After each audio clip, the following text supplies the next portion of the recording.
Necklace গড়িয়ে দিব। আমার তো জমির অভাব নাই, তোমাকে একটা জমি বেচে একটা খুব দামি একটা নেকলেস গড়িয়ে দেবো। ঠিক আছে, জমি বেচে আমাকে নেকলেস গড়িয়ে দিও। ঠিক আছে তাই দিব। আজ আমি মাঠের দিকে যাই, 3টে পাট লেগেছে, তুমি খাবার টাবার গড়িয়ে দিয়ে পেটে দিও। ঠিক আছে? ঠিক আছে, যাও ঠিক আছে, তাহলে। যাই। দেখে শুনে যাবে। ঠিক আছে। কই সাহিল, চ মাঠের দিকে যাই। আয় আয়, মাঠের দিকে যেতে হবে।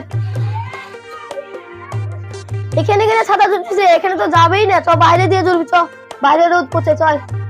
ঠিক আছে, জমিদার বাবু চলেন যাই। আয় মাঠের দিকে যাই, 3টে পাট লেগেছে, চ।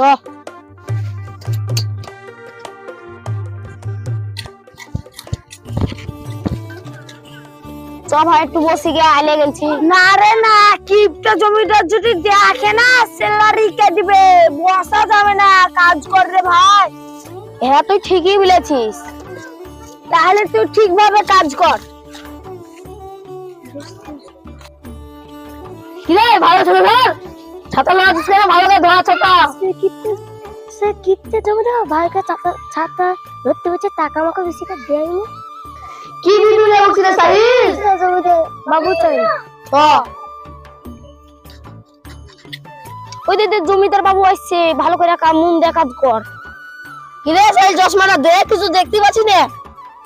চশমাটাও ধুলিয়া হয়েছে।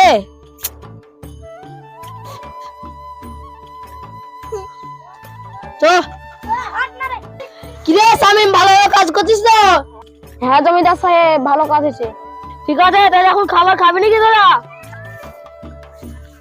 না পারলে একবার বিড়ি নিয়ে আসেন। কি তুই বিড়ি খাবি? তোকে আর সব এক বান্ডিল বিড়ি দিল রে, আবার বিড়ি চাচ্ছি? ওরে শালা কিপটা জমিদার, এক সপ্তাহ আগে এক বান্ডিল বিড়ি দিয়েছে, তো এখনো ধরে বসে আছে। ঠিক আছে তাহলে থাক, তাহলে আমি বাড়ি করে যাই। ঠিক আছে তাহলে যাই।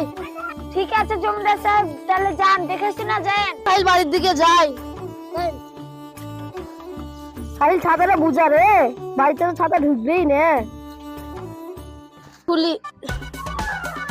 বলে বউ, বাড়িতে আছিস? এক গ্লাস পানি দে আমাকে। ঠিক আছে, নিয়ে আসছি, রুখো।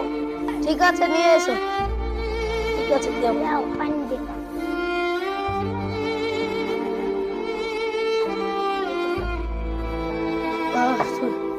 চশমাটা তো খুব পিপাসা লেগেছিল, গরম মাঠে তো। বসো না জানো, কি বলো?